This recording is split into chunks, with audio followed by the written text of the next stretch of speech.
ассалому алайкум падарон, модарон, бародарон ва хоҳарони азиз, хуш омадед ба канали Ҳамнаво. Бо шумо ҳастам Али Акбар. Ин ахбори Ҳамнаво аст дар шабакаи YouTube Ҳамнаво. дӯстони азиз, чхеле ки ман як ҳафта пеш барои шумо видео карда будам ки дар бораи ду ширкати ҳавопаймоии Россияро Тоҷикистон манъ кард. Ба сабаби чӣ буд? Ба сабаби нархи билетҳоро боло бурдан. Хушбахтона чхеле ки Тоҷикистон ширкатҳои ҳавопаймоии Россияро манъ кард ва баъд як ҳафта шуд, аллакай як 5 рӯз гузашт аз байн. Хулосаи гап рӯзи 22/05/2021 ахбори нави тоза аз канали Ҳамнаво шумо мешунавед ва ман ҳаракат мекунам дӯстони азиз ки якумин шуда пешкаш шумо гардонам тамоми хабарҳои росту факту далелаш қатъи. хабари муҳим ва як хабари дига дорем. баъди видео мемонам дӯстон ки он ҳам бисёр муҳим аст. Ба ҳамин хотир дӯстон як лайк ва видеоро поделиться кунед дар имо WhatsApp ки дигарон ҳам бубинанду бохабар шаванд. Ман имрӯз як хабари хуш дорам баҳри тамоми муҳоҷироне ки аз Тоҷикистон ба Россия сафар мекунанд ё ин ки аз Россия ба Тоҷикистон. ҳар хабаре ки мекунем бо факту далилаш баҳри шумо пешниҳод мекунем. барои ҳамин дӯстони азиз як лайк ва ҳатман дар имо WhatsApp поделиться кунем ва як фикри хубта дар комментария нависем. ин барои мо бисёр муҳим аст. ҳозир ман ҳамашро пурратар мефаҳмонам. ширкатҳои ҳавопаймоии Россия ваъда доданд ки нархи чиптаҳоро паст мекунанд ва ин аниқ аст, барое ки баъди ин видео ман видеои дар бораи нарх навои билет ҳамашро пурратар мефаҳмонам. ҳозир ман барои шумо як хабари хуши дигарро мерасонам. барои ҳамин лайк ва поделитсаро илтимос фаромӯш накунед. барои ҳамин дӯстони азиз лайк ва поделитсаро ҳатман фаромӯш накунед ва кадоме ки меҳмони канали мо бошанд дар канали мо ҳатман подписатся дар зери видео нависаги подписатся ва зангулачаро зер кунед то ин ки аз хабарҳои мо бехабар намонед. ҳавопаймоии Россия, Уральские авиалинии, Ямал ва S7 Airlines эълони коҳиши чиптаи ҳавопаймоҳоро дарёфт кард. дар ин бора директори агентии авиатсияи гражданӣ назди ҳукумати ҷумҳурии Тоҷикистон Икром Субҳонзода ба Амид Ховар иттилоъ дод.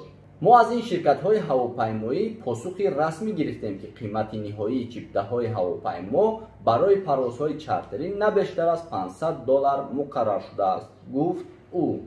ба зикри ӯ, агентии авиатсияи гражданӣ қаблан аз ин се ширкат талаб карда буд ки шумораи парвозҳои чартериро аз Тоҷикистон ба Россия афзоиш дода тарафҳоро коҳиш бидиҳанд. Субҳонзода иттилоъ дод ки ширкатҳои ҳавопаймоии Россия дар посух ба дархостҳои агентӣ ба мувофиқа расиданд ки нархи чиптаҳоро коҳиш дода онро ба сатҳи на бештар аз $500 барои як парвоз поён мефароранд. дӯстони азиз, яъне ки аз аввал ки ман хондам шумо дар як сатр мақсад мефаҳмонам.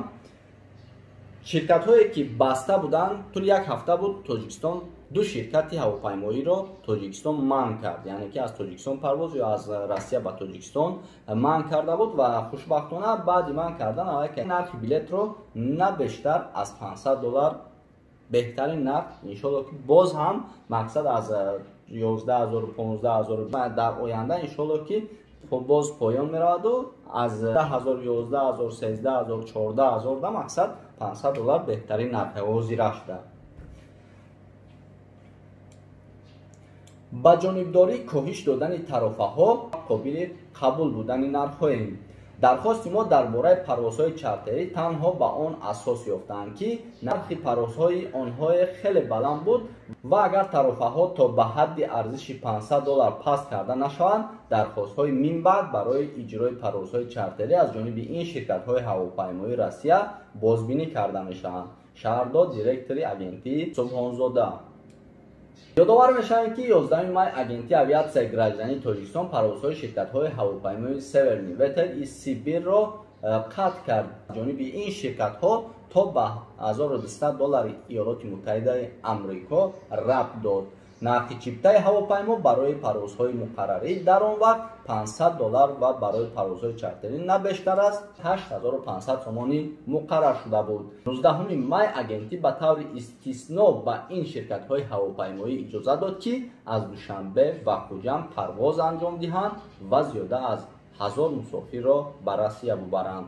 яъне дӯстони азиз, хеле ки мебинед 19 май қарорро қабул кардан, яъне ки аз шаҳри Душанбе ва Хуҷанд парвозҳо мешавад дар ана ҳамин таърихҳое ки ҳастад. дӯстони азиз, барои ҳамин ман боз дар бораи нархи билет ва чӣ хел билетро гирифтан дар кор ва чӣ гуна бо авиакасоҳо муомила кардан дар кор ва барои чӣ ба шумо билетро 11000, 13000, 15000 мефурӯшанд ва шумо бояд чӣ кор кунед ва ба куҷо муроҷиат кунед, ман ҳамаашро пурратар мефаҳмонам, барое ки нархи чипта $500 аст дӯстон. ба ҳамин хотир дӯстон, ин видеоро як дастгирӣ мекунем 100,000 просмотрш кунед, яъне ки дар пештон кадоми боша гап занед дар видео лайк ва видеоро поделиться кунед дар имо, WhatsApp ва дигар шабакаҳои иҷтимоӣ. Ман видеои ояндара барои гуфтам нархи билет ва аз Тоҷикистон чӣ хел билет мегирем, куҷо муроҷиат кардан дар кор, нархи билетро ба шумо қимат фурӯхтан чӣ бояд кард, ҳамаашро дӯстон пурратар ба шумо мефаҳмонам. Видеоро ҳатман поделиться дастгирӣ мекунем, дар пешатон кадоми бошад лайк ва видеоро поделиться кунед. Зиндаву саломат бошед, худона эҳтиёт кунед, хабарҳои бештарро аз канали Ҳамнаво бинед, дар канали мо подписатсия кунед. Худованд нигаҳбонатон бошад.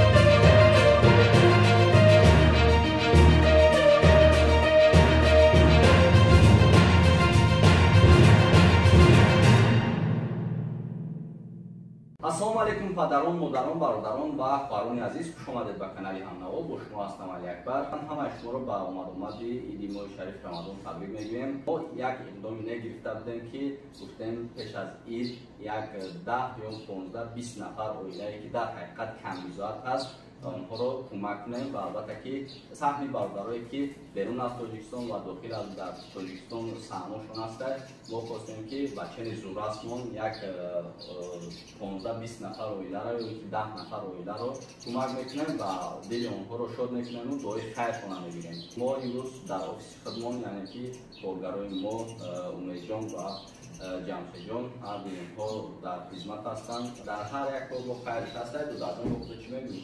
мақсади аслӣ яъне ки ба навор гирифтан ва паҳн намудани ин видео дар худнамоишӣ нест. танҳо мо мехоҳем ба дигарон бигӯем ки шумо низ метавонед то роҳи хайру пешаи худ бигардонед ва аз даргоҳи поки худованд хайру сафои бештаре гирифта бошед. дар пури хайри ки Ака Акбар ташкил кардан ва дигар бародарони муҳоҷир ки ташкил кардан, аз масалан аз кори хайр худамонро ақиб намекашем, ҳамроҳ мешавем то метавонем барои халқ, барои мардум хизмат мекунем ва дасти ёрӣ худро мерасонем. Ака Акбар аз фурсати муносиб истифода бурда ба ҳамаи онҳое ки моро кӯмак карданд то ин кори хайру пешаи худ гардон бошад, миннатдории бевоситаи худро мерасонем. Воқеан ҳам шахсони эҳсонкор буданд. умуман миллати тоҷик, кулли тоҷикон ҳама хайрхоҳ ҳастанд, накӯкор ҳастанд ва шахсони олимардан ҳастанд. ҳамин набошед. тамошобинони шабакаи Ҳамнаво ҳамаи шуморо ба омадани иди Саиди Фитр табрик гуфта, дар корҳои имрӯза ва ояндаатон муваффақиятҳои беназиро таманно дорем. идатон муборак, ҳамватанони азиз.